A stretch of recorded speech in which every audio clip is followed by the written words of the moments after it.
because it's, like I said, the signal being on our arterial preservation network, we're really limited in where we can put signals. Speed limits is another one we hear a lot about, where can we just reduce the speed to the area? But I'll let you know if we've gotten to the point where it's very hard to get drivers to pay attention or to adhere to the signs if they don't feel like it's a reasonable either request or statement of what the speed limit is. Drivers are going to drive, but they feel comfortable at, and especially if it's a short segment like through this area in Colleen, they're less inclined to slow down because they know they'll be speeding up as soon as they get out of it. So the thought is, I'm just going to keep going through here at a higher speed. My point is, you're going to get less compliance, and you're going to get a mix of those few that do try to comply and the ones that just going to completely disregard it. And then speed variance through there is going to create bigger safety concerns for the ones that are running up on top of the other ones that are trying to slow down. So we typically try to keep those speed limit reductions to areas where it feels like a longer segment of roadway, where the road section feels like you need to be driving slower, and then to get the driver's attention that it's not just a spot location. It needs to have some length to seem valid to them. Otherwise, they treat it more as a suggestion. And I know enforcement is always an option too, but I know resources is a great thing with that as well. So, not here trying to say that we don't want to do speed reductions on roadways. We just want to do them where they're appropriate and are actually going to get compliance or more likely to get compliance. From a planning perspective, things that you can do to make people feel like they need to go slower, bring development closer to the right of way, have vertical, objects that create a closing end feeling. Right now, the way that this strip is designed is for high speeds, right? We've got lots of clearance. We're trying to be concerned with safety, but I say that to your land use capacities. Thank you. So I don't have any questions, but I have a few comments, and I'll get right to the end. I'm going to request that the board pump the brakes, no pun intended, on Resolution R 2026-46, and we just take a step back from this smart scale cycle. A few reasons I have. First of all, I came in here today with this plan to ask the board to not vote no, but just not take action on this resolution today, unless we have to vote. If we have to vote, I'm going to suggest we vote no. But anyway, I came in, part of my reasoning was going to start out with, this is a $10 million project, but I just learned it's 10 each. It's a $20 million project. So doubling my comments here. But you just said something about, it reminded me of my wife's sister-in-law, Dana, back when she was a teenager, and she got pulled over doing about 70 some miles an hour. And she told the cop, she goes, it just feels more comfortable driving this fast. And, that she still got the ticket. So not an excuse for what you feel comfortable driving. But I'm going to ask that before we allocate $20 million of taxpayer money, that we take a few steps, and I know we've got the red X's and all the information on the screen, but I respectfully request that we, number one, lower the speed limit to 50 miles an hour. I'd like for that to start down around, I'll call it SPCA, thrift store, whatever you want to call it, and go past Cooperative Way. I think that whole section should be lowered to 50. Number two, I would like an interactive warning sign as traffic approaches 56, from 56 to 29. I would like a flashing sign down on 29 north of the intersection, warning people that someone is coming in, and have some signage for there. Number three, I would like for us to look at adjusting grade in the median in that area to help with sight distance, both from the crossover when you're heading north, turning onto 56 so you can see better past Dr. Smith's house toward SPCA. Also, when you're coming out from 56 and looking up that way, it helps with that. But the fourth thing, I don't know, I swear, y'all, I think people just don't understand what the term no double stacking means.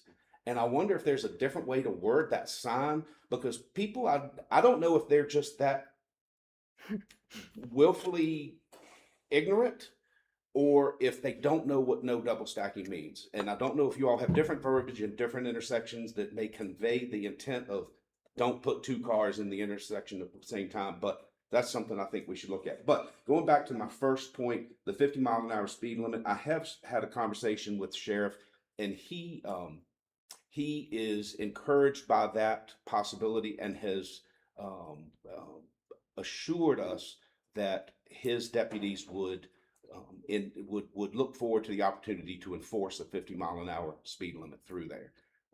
So I know we will have the support of law enforcement for that. But that's my suggestion.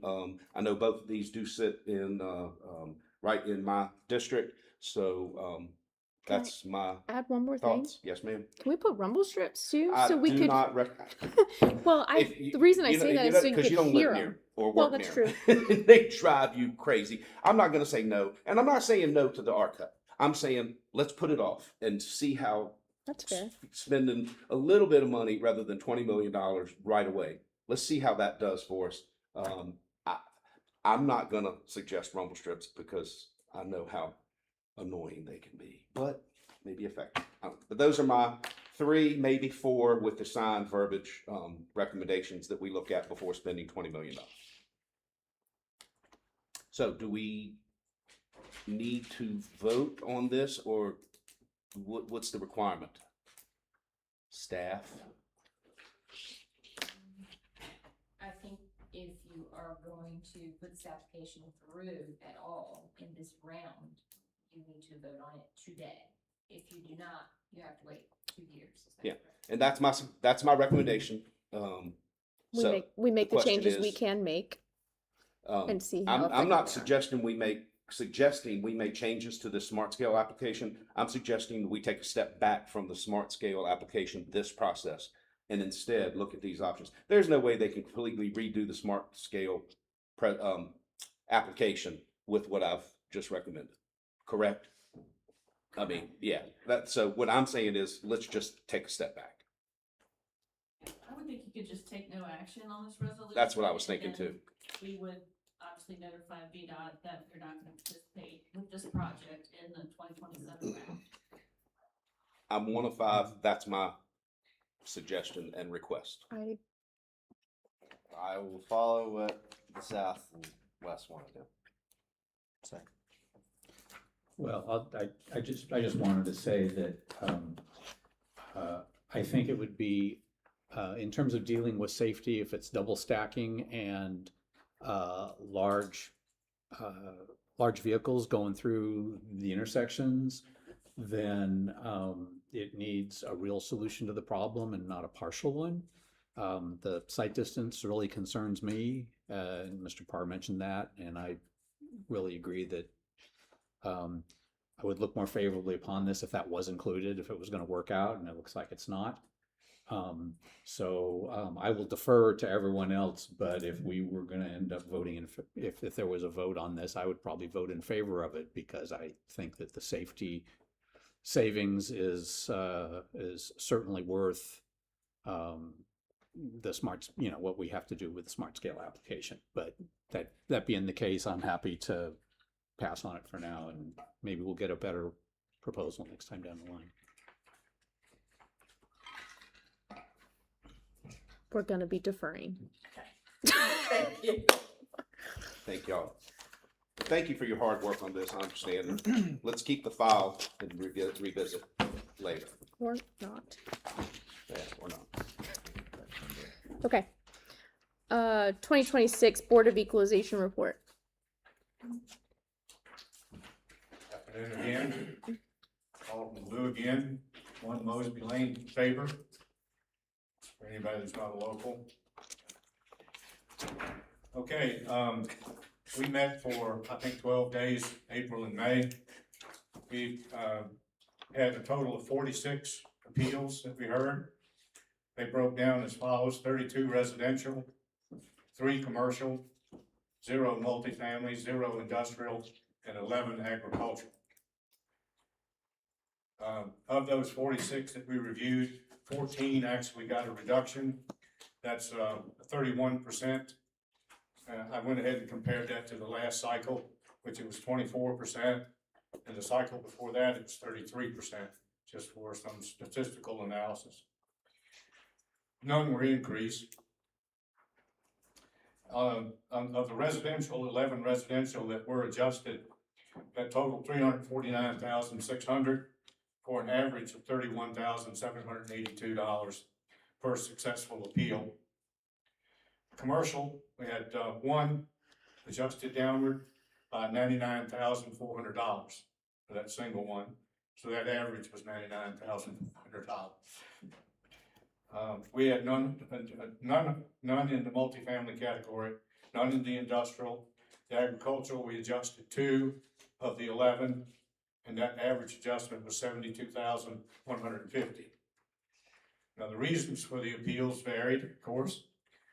The assessment not being uniform in relation to comparable property was the reason given by 5. The assessment exceeded the fair market value, that was far and away the largest one. That was 37 of the 46. And the assessment was based on incorrect data, was 3 of them. Then they had one that fell in the category all its own. That was the condition of the building was different from what was on the assessment. So all of the reasons for the changes, those were the reasons for the appeal. The reasons for the changes were not uniform in relation to comparable property, 2 of them. Assessment exceeded fair market value, 9. Assessment based on incorrect data, 3. And then, of course, there was the one with the condition grade change. And that is all, unless y'all have any questions. Thank you for what you do. Thank you. Well, All right. Madam Chair, I was going to suggest before we go to the building inspection fees, we go take a quick restroom break. We're gonna go take a break.